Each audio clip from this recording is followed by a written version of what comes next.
Ken Trahan along with Lenny Vangiler. It's our First NBC Bank weekend preview brought to you by First NBC Bank with 31 locations throughout the greater New Orleans area and beyond. That's First NBC Bank.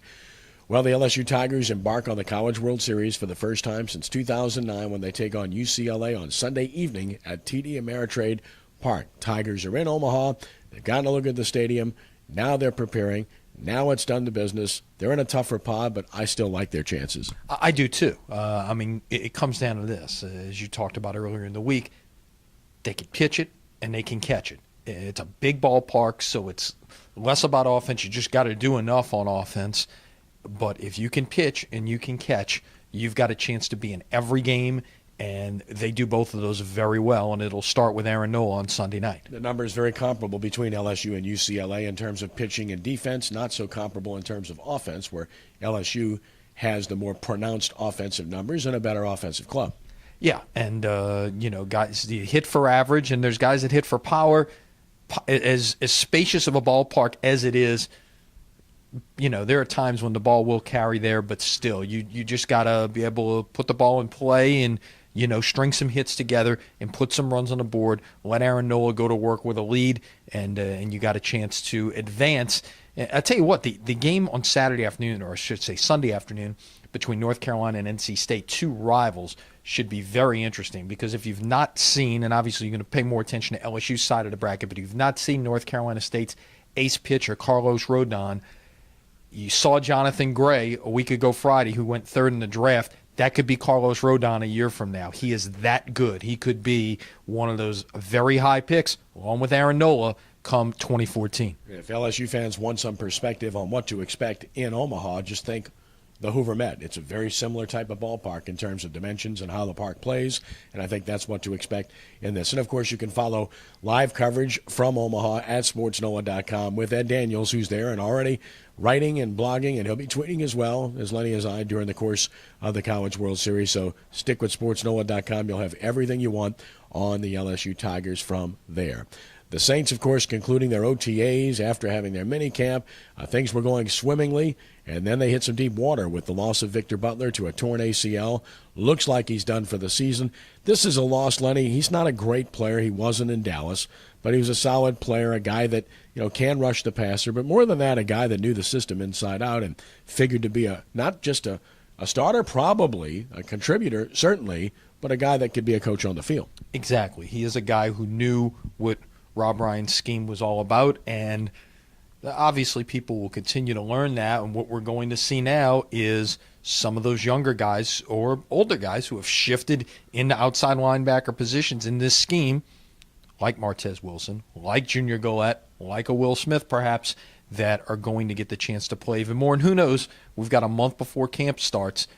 Could somebody be signed as a free agent perhaps to help bridge that gap a little bit? Not a lot out there, but you never know. Ahead of the NBA draft, the Pelicans starting to work out potential draft picks, and that's starting Friday, today. And, of course, we will have full coverage of that. You can check out the interviews of the guys working out. And this is always interesting because, typically speaking, the pick that they make will come from the guys that they worked out. Typically it will. Ideally, you'd like to see them get a small forward. That's probably the biggest spot of need that they have. I don't think a small forward worthy of the sixth pick is going to be there at number 6. So who's working out on Friday? Trey Burke, Michael Carter-Williams. One of those guys has a good chance of falling to the Pelicans at 6, and that could end up being the pick if they stay in the spot and keep the pick. There's a lot of options out there. It'll be interesting to hear Monty Williams' thoughts as well as these players' thoughts. As we're less than 2 weeks away from draft night in the NBA. It's pretty interesting too because they're the two guys that you would consider at point guard, but they're different types. One's a smaller, quicker type with shooting range. The other is the bigger type, like Gravis Vasquez. Yeah, so it's you're gonna get a good perspective there, perhaps with those two guys going against each other in drills in terms of what they can do. So it's good to see both these guys, and a lot of times you'll just see one guy working out by himself, and you'll see who some of these other people are as well. A lot of teams have been working guys out for a couple of weeks now. This is the first workout the Pelicans have had. And then, of course, earlier this week, the LHSAA coming down with its ruling, 9 state championships. And then, of course, when they're going to play those games, that's a real point of contention because teams should not be playing state championship games at 12:30 on a Thursday afternoon. That, to me, is ludicrous. Whether you side with non-selects or selects or don't side with either, I think that's ridiculous, and it's an insult to having an opportunity to play for a state championship to have to play at that time during the school year on a weekday in the daytime. To me, that's ridiculous. It is crazy. And the schools who draw the most, the select schools in this case, are the ones that are getting penalized with the draw. It doesn't make any sense. The only thing that remotely fits in is the fact that the teams who will not play the week before because of the shorter bracket, because there's fewer teams. You know, the top select class only has 10 teams. Well, they're only going to have 2 or 3 playoff games leading into that instead of 4 like we're used to seeing. So they're the ones that are getting saddled with the Thursday games because they will have had the week off. But still in all, there's got to be a better way. There's got to be a better system to do this rather than have people, like you say, playing at 12:30 on a Thursday afternoon.